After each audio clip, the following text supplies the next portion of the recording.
Hi, I'm Michaela, and I kind of want to share a bit about my struggle with depression and how I got through it. This is for my multi-genre project in creative writing, but I may be posting this to my YouTube channel to share with a few others. So here we go.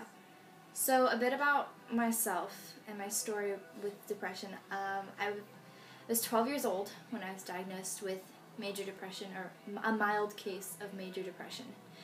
I had just started showing the typical signs of depression, pulling away from social activities, a change in mood a change in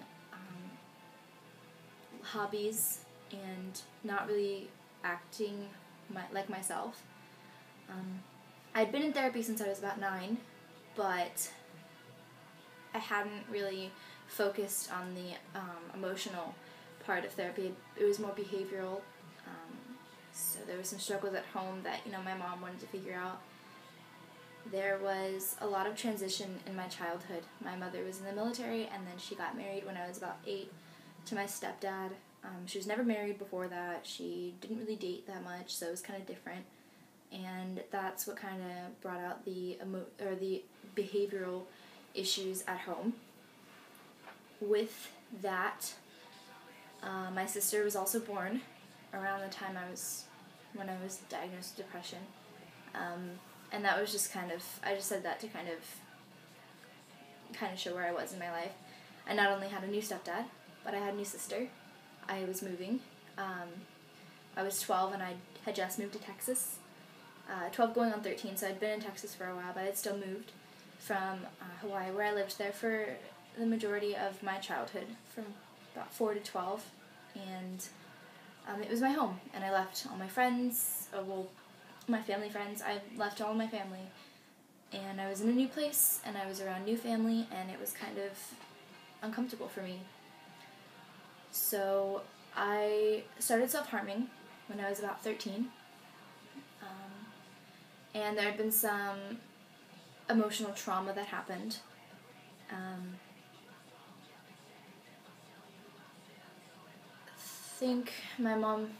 I kind of opened up to my mom about self-harming, but it wasn't as severe, so she didn't take it as seriously, I guess. She kind of mentioned to my therapist, that she said she's been self-harming, and I kind of said it in the appointment, so it was more of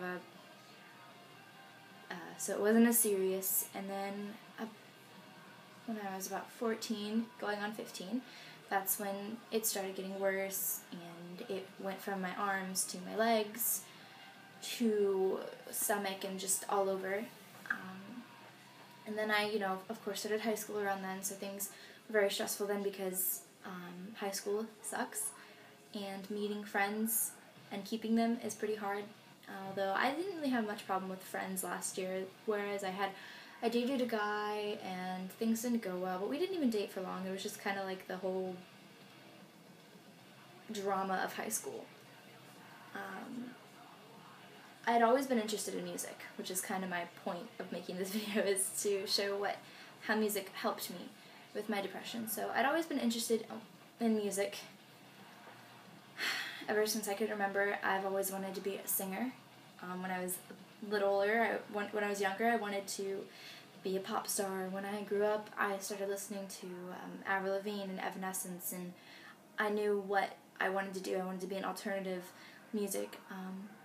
Then I started listening to heavy metal and pop punk, and I just that's what I wanted to do, and I knew that's where I wanted to be in my life. I wanted to be, on tour and, spreading my story and sharing my life with other people, because I know people can relate. A lot of my music that I listened to was considered emo and really suicidal, and people looked at it and said, this is music that people listen to when they want to kill themselves. And it really hurt, because people looked at me, I had found out that people were calling me the little emo girl that sat in a corner and cut herself, and that was true, but it still was I tried to hide it from people as much as I could, and I wasn't very good at that, obviously, because people saw that. So I knew I was different when I was in middle school. I was a bit bullied. I wasn't beaten up every day or anything, but I was pretty tormented by people. They, thought I was the weird girl. In the 6th grade, I went to the same middle school, Alphabet Middle School, except for my 6th grade year, which the last few months I went and lived with my dad, which is also another emotional moment because I hadn't seen him since I was a baby, and I don't even remember that. So there was a bit of chaos in my life up until recently, and it's still kind of just now dimming down. So, I had gone to 2 hospitals last year.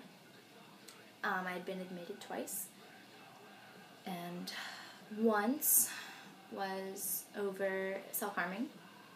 Now, I'd been to one before that, but that was for something completely different.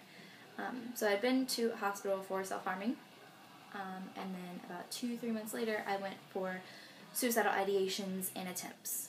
And it was about summertime when I went to this hospital for the suicidal ideations and attempts, and it was pretty much just a really traumatizing time for me this past summer. I went through the loss of a friend through death. He got into a really bad car accident and died on impact due to he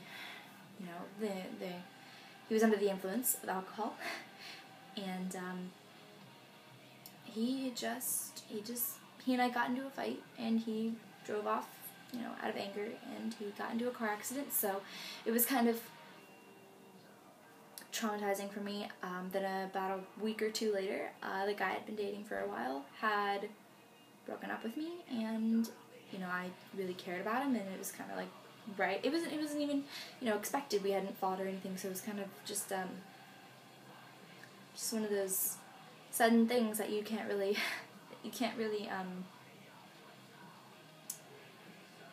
predict. So I kind of wanted to share a couple of lyrics that have helped me through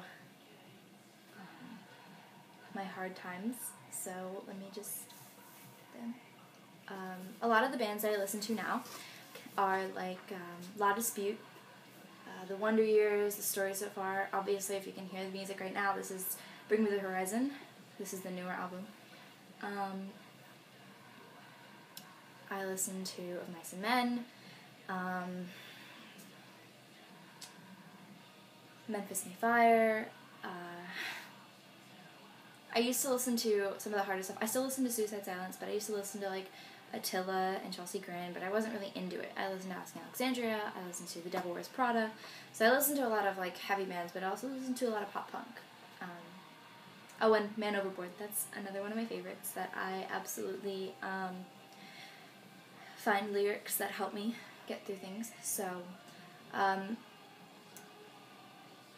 guess I will choose some lyrics that have helped a specific part of my life that I look back on that have helped me get over some certain parts of my life. So there's a song by Citizen, and the quote is, "It's been a long time since I felt right." So dealing with depression for me was a huge battle, as it is for a lot of people, and not everyone really gets through that battle, and if they do, then that's awesome. If they don't, well then, it's normal, because it's a really big struggle. It's like cancer. It's something you really don't wish it upon anyone, and you definitely don't it's not contagious, and you don't ask for it. It's just kind of given, like you get it, and it is a disease. I consider it a disease. People think it's it's not a disease, but to me it is.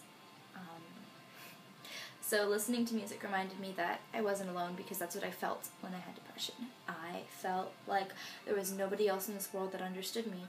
And listening to music, that kind of proved me wrong, because obviously the singer or, a friend of theirs that they're singing about have felt these things that I felt, and they can put my emotions into words. And that really brought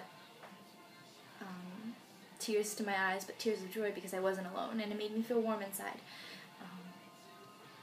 Doctors would say, "Hey, do you have coping skills?" And I said, "Yeah, music." "Well, you can't listen to music all the time." Well, and I have other coping skills, but music was definitely my number one, and that was kind of the one I always turned to, because I knew that it could make me feel better no matter what. Whereas other things were kind of like you have to pick and choose when, and if they're going to help you in that situation. Music helped me no matter what. So the next lyric is from The Wonder Years. "I'm looking for the upsides to these panic attack nights." a lot of the time dealing with depression and anxiety, I would go numb and I wouldn't feel anything. And, you know, I couldn't tell you what was wrong because my mind went blank and I was practically lifeless. This happened a lot, especially last summer.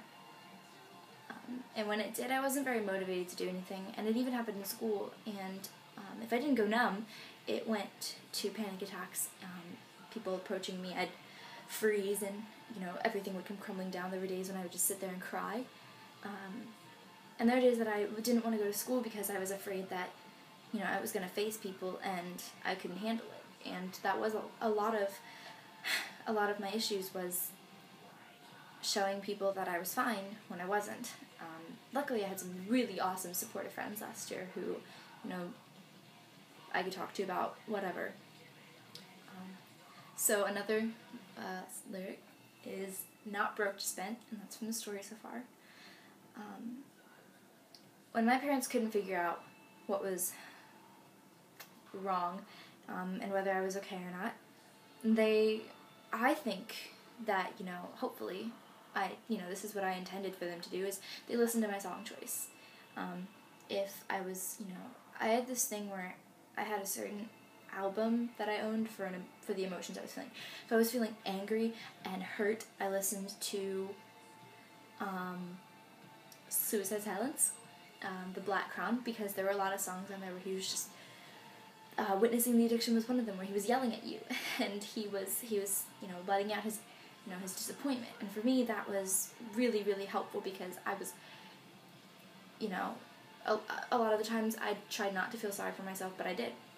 Eventually I felt sorry for myself, and that I would literally just break down and cry, and I'd listen to these songs, and then it would make it, kind of how what I explained to my family when I explained Suicide Silence and his lyrics. Mitch Lucker was one of my biggest heroes, and I don't know if anybody else grasped this the way I did, but throughout a lot of his songs, he insulted you, and he made you feel like you were low and you were dirt, especially through, like, witnessing the addiction. You know, you're using drugs, you're doing these things, any type of addiction, self-harming, drugs, drinking, like, he's, in the songs, he kind of made you feel like, dude, get your life together. And for me, I don't know, but it made me want to prove him wrong. Like, I know he wasn't intending to hurt my feelings, or maybe he was, but for me, it was kind of like a push to say, you know what, I'm going to prove him wrong, because if he's going to tell me that I'm this and that I'm that and I'm a coward, like No Pity for a Coward, where he's just like, seconds from the end, what's it going to be, pull the trigger, and then I'm not going to say the last word. That pushed me, that motivated me to get better, to pick myself up off the ground and stop feeling sorry for myself, because I can make it through this. So, I would choose some songs by Suicide Silence as the lyrics that really helped me through my struggle, but I know they're not appropriate for the project that I'm doing this on, so I didn't, but Mitch Lucker really did. He's kind of one of the reasons that I'm actually sitting here before you saying all the things that I am, because he pushed me to the point where I was like, you know what?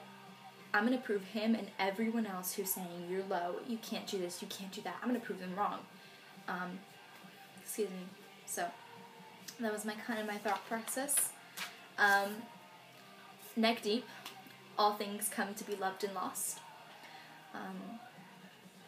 Music not only served as a coping skill for me, but I hope, and like I said earlier, I hope that my parents saw this as a sign of how I'm doing. It also gave me advice about life and love, and as a teenager, love isn't real, or, you know, if it is, it's very, very rare that it is.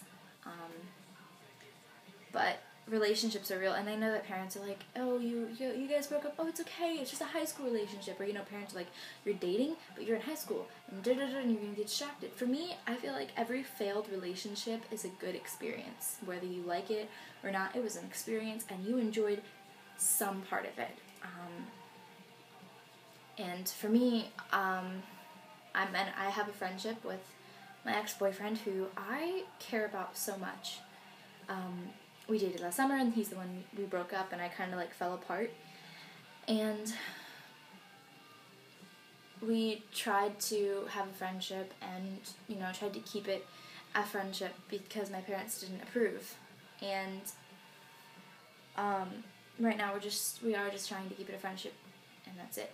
And I care about him a lot, and, you know, he's probably one of those people that I'm going to have in my life for the rest of my life. And music kind of kept me around him for a while because, you know, there were songs about even if you don't.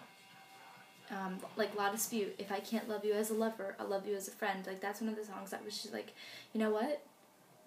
Screw it. You can't, you know what? If you can't hold hands and if you guys can't be a cute couple, then be awesome friends. Be best friends. Talk all the time, hang out, go to concerts together, which is what we do. So music has definitely helped me, not just with myself, but me coping with others around me and having healthy relationships. So, La Dispute, which is one of my favorite lyrics as well. Everybody has to let go. I wonder when I will. Music helped me move on from the past. My life has not been all sunshine and rainbows. In fact, I've kind of stepped away from saying the word perfect because to me perfection is an illusion. There's never going to be anything perfect, and I don't want anything to be perfect in my life because that's not what I am. I'm not perfect, and I'm okay with that. I'm content. And, you know, I get compliments from random people like, oh, you're so pretty and you're so perfect because your personality is perfect, and, you know, you've experienced these things and you're sharing it with other people. You're perfect. And I'm like, no, I'm not perfect, and you know what? That's okay, because I'm gonna have, to kind of rip off a song, I'm gonna have a couple dents in my fender, I'm gonna have a couple rips in my jeans, but I'm gonna hold myself together, and I'm gonna get through whatever I have to, and that's, you know, the best thing I can do for myself. So, kind of a bit to close this up. Music isn't just music to people, and it doesn't have to be the genre that I listen to. It doesn't have to be heavy metal. It doesn't have to be pop punk. It can be, you know, I haven't seen it. Well, maybe in a couple artists, but, you know, there are, for me, lyrics can be translated into whatever you think. You can look at something and say, you know what, this is what it means, but it may not mean the same thing to another person. And so, music, I try not to judge people when they say, you know, this person saved my life, and this music helped me get through this, because I may have not found assistance and aid with that genre, or that artist, or that song, but they did, and that's all that matters. And so when I see people put other people down about their music, it's kind of like, what's the point? Like, why do you even care about what they enjoy? Worry about yourself. You know, if you're getting help through this one artist, don't diss theirs. And that's the same, it's like the vice versa. So, you know, I get a lot of crap told to me about how my music is emo, and it's suicidal, and it's where kids go, it's the music people listen to go cut themselves. Like, that's not true. And, you know, some people may show that, and that's kind of where they're getting the stereotype from, but really it's not. And I know that a lot of people put kids who do self-harm with this music, but I know kids who self-harm and they listen to rap, they listen to R&B, they listen to hip-hop, they listen to country. It doesn't matter what genre of music you listen to. There are going to be people with problems out there. And I think that them getting help is all that matters. It shouldn't matter what genre of music they listen to. It shouldn't matter. It's like race, gender, you know, sexuality. Those things shouldn't matter. Because if that person's happy, or if that person's working to be happy, that's all that matters. So, I'm going to close this off. I thank you for watching this. And if you're watching this because it's my creative writing project, then I hope you enjoyed my project, not just this part. And I enjoy your feedback, whether I post this on YouTube or just writing about it on my review sheet for this project. So, thank you.